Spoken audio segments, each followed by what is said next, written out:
Hello everyone. देखिए friends, ये हिंदी का पेपर है और ये प्री बोर्ड पेपर है, मॉडल पेपर है विद्या क्वेश्चन बैंक का। देखिए इसके जो 20 नंबर के एमसीक्यू आ रखे हैं ये आपको याद करने जरूर, क्योंकि बार बार रिपीट होते रहते हैं। जैसे कि आपको पता है कि 3 घंटे 15 मिनट आपको सॉल्व करने के लिए दे जाएंगे, 17 नंबर का पेपर होगा। तो देखिए इसमें जो 20 नंबर के ये एमसीक्यू दे रखे हैं, मतलब 20 नंबर के जो बहुविकल्पी प्रश्न दे रखे हैं, ये आपको जरूर तैयार करने चाहिए बोर्ड एग्जाम के लिए। तो देखिए इसमें कौन कौन से आ रखे हैं, आप इनको याद कर सकते हैं डायरेक्ट। देखिए इसमें पहला क्वेश्चन दे रखा है कि शुक्ल युग के सशक्त आलोचक एवं निबंधकार का नाम क्या है। तो याद रखना, ये बहुत आता पेपर में कि शुक्ल युग के सशक्त आलोचक एवं निबंधकार का नाम है रामचंद्र शुक्ल। कौन है? रामचंद्र शुक्ल है। दूसरा क्वेश्चन है कि अर्धनारीश्वर के लेखक कौन है। तो अर्धनारीश्वर के जो लेखक है वो है विष्णु प्रभाकर। कौन है? विष्णु प्रभाकर है। तीसरा क्वेश्चन है जिनमें से नाटक विधा के लेखक हैं। जो नाटक विधा के लेखक हैं वह है श्रीनिवास दास। याद रखें, श्रीनिवास दास। चौथा क्वेश्चन क्या है? देखिए ये भी काफी रिपीट हो जाता है क्वेश्चन। चौथा क्वेश्चन दे रखा है क्या है कि कीर्ति कंकाल के लेखक हैं। तो कीर्ति कंकाल के जो लेखक हैं वो हैं जयशंकर प्रसाद। याद रखें, जयशंकर प्रसाद हैं। और पांचवा क्वेश्चन क्या रखा उसको समझते हैं। देखिए पांचवा क्वेश्चन है कि हिंदी गद्य का वास्तविक इतिहास कब से आरंभ हुआ था। देखिए जो हिंदी गद्य है, जो गद्य साहित्य था, वो कब से स्टार्ट हो गया था? वो हो गया था 1850 से। याद रखें 1850 से। ये मोस्ट रिपीटेड क्वेश्चन होते जो मॉडल पेपर में दे रखे हैं। तो देखिए छठा क्वेश्चन है आधुनिक काल की समय अवधि कब से कब तक मानी जाती है। जो आधुनिक काल हुआ था, जो मॉडर्न युग चल रहा अब, ये माना जाता है 1843 से वर्तमान समय तक, मतलब अब तक 2024 तक जो अब समय चल रहा है, ये सारा क्या है? आधुनिक काल है। 1843 से स्टार्ट हुआ था ये। और सातवां क्वेश्चन क्या है उसको देखते हैं। देखिए सातवां क्वेश्चन दे रखा है इसके अंदर क्या है कि रीति मुक्त काव्य धारा के दो कवियों के नाम बता दो। जो रीति मुक्त काव्य धारा के दो कवि हैं उनका नाम क्या है? तो देखिए घनानंद भी है, बोधा ठाकुर भी है। तो मतलब इसका जो का वाला है और खा वाला दोनों ही सही है। विकल्प का और खा दोनों ही करेक्ट है, इसका गा वाला करेक्ट होगा। चलिए और समझते हैं इसमें कौन कौन से क्वेश्चन आ रखे हैं, ऑब्जेक्टिव क्वेश्चन वो देखिए। चलिए और जो इसमें क्वेश्चन आ रखे हैं ये सब आपको याद करने हैं बोर्ड एग्जाम के लिए, क्योंकि बार बार रिपीट होते रहते हैं। तो देखिए और जो आ रखे हैं इसमें जो 8वां क्वेश्चन है उसको देखते हैं। देखिए 8वां क्वेश्चन दे रखा है इसके अंदर, समझे क्या है क्वेश्चन कि नई कविता की प्रमुख विशेषता कौन सी है। जो नई कविता है उसकी प्रमुख विशेषता कौन सी मानी जाती है? तो वह है छंद योजना में नवीनता। याद रखें, छंद योजना में नवीनता ये इसकी विशेषता है। नवा क्वेश्चन क्या है? जो आंगन के पार द्वार रचना लिखी है इसके रचयिता कौन है? तो याद रखें अज्ञे। तो अज्ञे से इनका नाम ध्यान पर रखें। ओके चलिए। और 10वां क्वेश्चन क्या है उसको समझते हैं। 10वां क्वेश्चन है कि भारतेंदु युग किस काल के अंतर्गत आता है। जो भारतेंदु युग है वो किस काल के अंतर्गत आता है? वो आता है आधुनिक काल के अंतर्गत। ओके चलिए देखिए 11वां क्वेश्चन क्या है। 11वां क्वेश्चन इस तरीके से मिलेगा आपको, क्या है कि नाना नाना वाहन नाना वेशा बिहसी शिव समाज ने देखा। इस टाइप का जो क्वेश्चन आता है इसमें मालूम करता है कि इसमें कौन सा रस है। तो इस टाइप के जो रस में बताया गया है करुण रस, इसमें देखिए इस टाइप के एग्जाम्पल में जो रस है वो हास्य रस है। याद रखें हास्य रस है। नाना, इससे नाना से ध्यान पर रखें। इस टाइप का एग्जाम्पल आ जाए तो उसमें आप ध्यान पर रखना हास्य रस है। और 12वां क्वेश्चन क्या है उसको समझते हैं। देखिए 12वां क्वेश्चन दे रखा है कि इसमें कि यही कहीं बिखर गई है भग्न माला सी। देखिए माला सी सा, इसमें जो वर्ड आते हैं सी जैसे वर्ड जो आते हैं, ऐसे वाले एग्जाम्पल का जो आंसर होता है वो होता है उपमा अलंकार। तो आप याद रखें इसका उपमा ही है। कुछ लोग इसका रूपक बताते हैं, प्रेक्षक बताते हैं, बट क्या है इसका आंसर क्या है? उपमा है। तो इस टाइप का क्वेश्चन को आप ध्यान पर रखें। देखिए क्वेश्चन नंबर 13 दे रखा है कि जिनके आगे ठहर सके जंगी न जहाजी, ये वही प्रसिद्ध छत्रपति भूप शिवाजी। इसमें बोला गया है कि इस पंक्ति में कौन सा छंद है। तो रोला है, सोटा है, कौन सा है? तो इसमें रोला है, जिसमें 24-24 मात्राएं होती हैं। तो मात्राएं गिनेंगे तो मात्राएं बराबर बैठेंगी। और 14वां क्वेश्चन क्या है, निम्न में निर उपसर्ग कौन से शब्द में प्रयोग हुआ है। तो निर, देखिए निवास में निर तो है नहीं, निर्वाह में निर दिखाई दे रहा है हमें, निवेश में, सुमार्ग में, तो निर किस में है? तो निर्वाह में है। याद रखें निर प्लस वाह निर्वाह, तो यही इसमें क्या है? उपसर्ग है। और 15वां क्वेश्चन दे रखा है कि भीमार्जुन में समास कौन सा है। तो भीमार्जुन, भीम और अर्जुन, तो भीम और अर्जुन आपस में उल्टे थे तो ये द्वंद्वी है, मतलब द्वंद्व समास हो गया एक तरीके से। और 16वां क्वेश्चन क्या है उसको देखें। 16वां क्वेश्चन दे रखा है इसके अंदर, 16वां क्वेश्चन को पढ़ें। क्या है? गरगर शब्द का तद्भव शब्द होगा। जो गरगर है उसका तद्भव शब्द क्या होगा? वो होगा गागर। क्या होगा? गागर। 17वां क्या है? तद, तद नपुंसक लिंग शब्द का चतुर्थ विभक्ति एक वचन बताना है। तो चतुर्थ विभक्ति एक वचन इसका तद का है तस्या। हम पहले चेकआउट कर चुके हैं, आप इसको याद कर सकते हैं।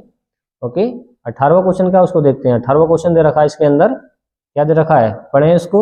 जो व्यक्ति परिश्रमी होता है वह अवश्य सफल होता है। तो वाक्य का सरल रूप बता दो, सरल। तो इसका सरल बन जाएगा, परिश्रमी व्यक्ति अवश्य सफल होता है। जो परिश्रमी होता है, मेहनती व्यक्ति, वो जरूर ही सफल हो जाता है। ये क्वेश्चन काफी अच्छा है। और 18वां हो चुका है। अब देखें 19वां क्वेश्चन क्या दे रखा है इसमें।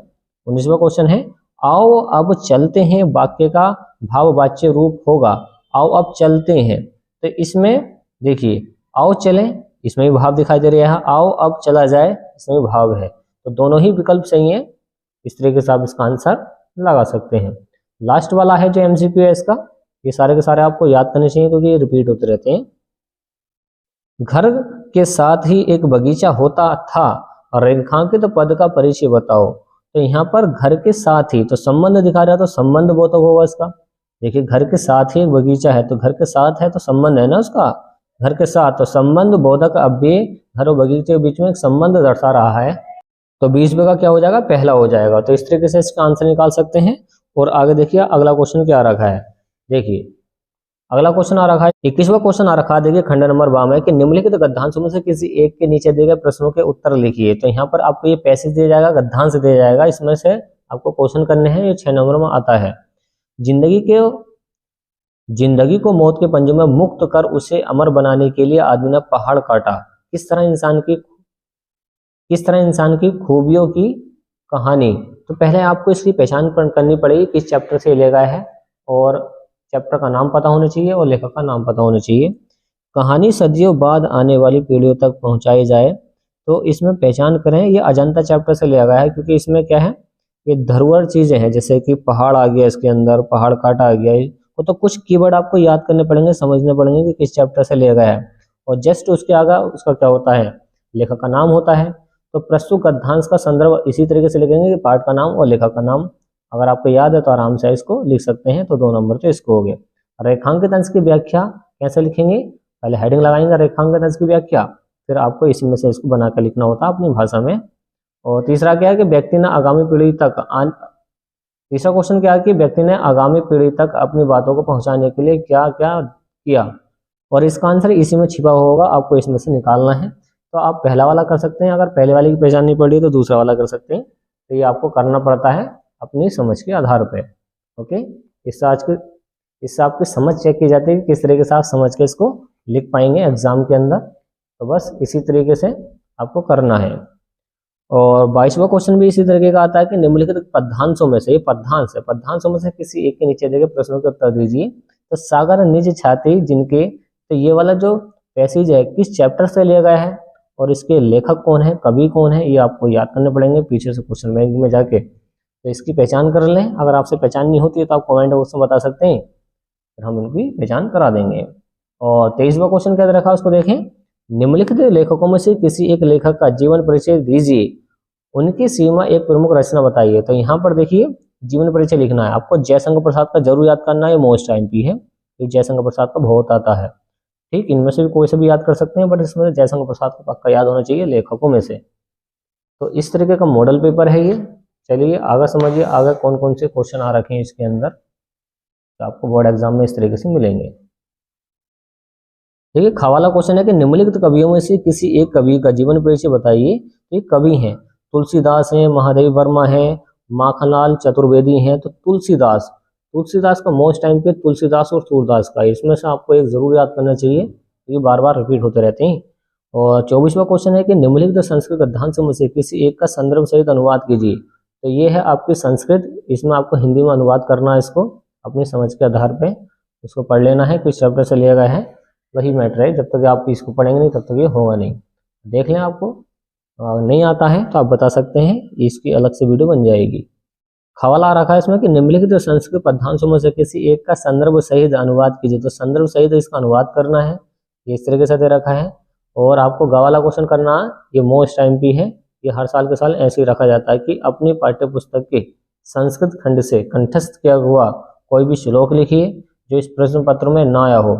तो 2 लाइनें लिखनी है केवल आपको 2 नंबर में, वो भी संस्कृत की, 3 नंबर आपके पक्के हो जाएंगे। और घावाला क्वेश्चन है कि निम्नलिखित में से किन्हीं 2 प्रश्नों के उत्तर दीजिए, वो भी संस्कृत में। विद्या कैन वर्धते, इसको संस्कृत में इसका आंसर बताना है। श्वेत केतु, देखिए विद्या कैन वर्धते और श्वेत केतु का आश्रिता, ये मोस्ट टाइम पे, और चंद्रशेखर का आश्रिता। ये 3 क्वेश्चन याद कर लें, ये बार बार रिपीट होते रहते हैं, ये 3 क्वेश्चन ऊपर वाले हैं। ओके, और देखिए 25वां क्वेश्चन क्या दे रखा, उसको देखें। 25वां है कि बिजली समस्या के निराकरण हेतु अपने जिले के बिजली विभाग को एक शिकायती पत्र लिखिए, मोस्ट टाइम पे, ये बार बार रिपीट होता रहता है, इसको जरूर तैयार करना आपको। अगर आपसे ये नहीं हो रहा तो आप ये वाला कर सकते हैं कि आपके मित्र के पिता सीमा पर शहीद हो गए हैं, अपनी भावनाएं व्यक्त करते हुए पत्र लिखिए, तो आप ये वाला क्वेश्चन कर सकते हैं। चलिए, और जो आपको मिलेगा एग्जाम में, देखिए 26वां क्वेश्चन है कि निम्नलिखित विषयों में से किसी एक विषय पर निबंध लिखिए। तो निबंध लिखना आपको, आप लिख सकते हैं किस पर, जनसंख्या वृद्धि पर, ये मोस्ट टाइम पे है। जनसंख्या वृद्धि काफ़ी, मतलब क्या है, काफ़ी बार मालूम किया गया है इस पर। और दूसरा आपको इसमें से याद करना है ये वाला, परिश्रम सफलता की कुंजी है, तो परिश्रम पर ये भी आ जाता है काफ़ी, बट ये वाला जनसंख्या वृद्धि वाला सबसे ज़्यादा आता है, इसको जरूर तैयार करना आपको। और देखिए, और जो 27वां क्वेश्चन है ये सेम टू सेम ऐसे मिलेगा जैसे इसमें दिखा रखा बोर्ड एग्जाम में, सेम टू सेम, इसमें कोई कटौती नहीं होगी, सेम टू सेम ऐसे मिलेगा एग्जाम में जैसे दे रखा है। ये जिलों के आधार पर बटा हुआ होता है, आपको अगर जिस जिले में आप रहते हैं उस जिले के आधार पर आप इसको निकाल कर लिख सकते हैं। जैसे कि हम मुरादाबाद जिले में हैं, तो हम मुरादाबाद के लिए मातृभूमि के लिए लिखेंगे, तो मातृभूमि के लिए कहाँ पर है, देखिए ये है मातृभूमि के लिए, ये रहा मातृभूमि के लिए ये वाला, तो दोनों में से कोई से भी कर दें। जो नायक का चरित्र चित्रण है उसके बारे में कर दें या प्रथम सर्ग के बारे में लिख दें, वो आपकी मर्जी है। तो इस तरीके से पूरा पेपर आएगा आपको एग्जाम में। तो उम्मीद आपको ये वीडियो पसंद आएगी, तो वीडियो को लाइक एंड शेयर करिए, चैनल को सब्सक्राइब करिए। थैंक्स फॉर वॉचिंग गाइस, और मिलते हैं ऐसी नेक्स्ट वीडियो में जो काफ़ी इंपॉर्टेंट होगी एग्जाम के लिए।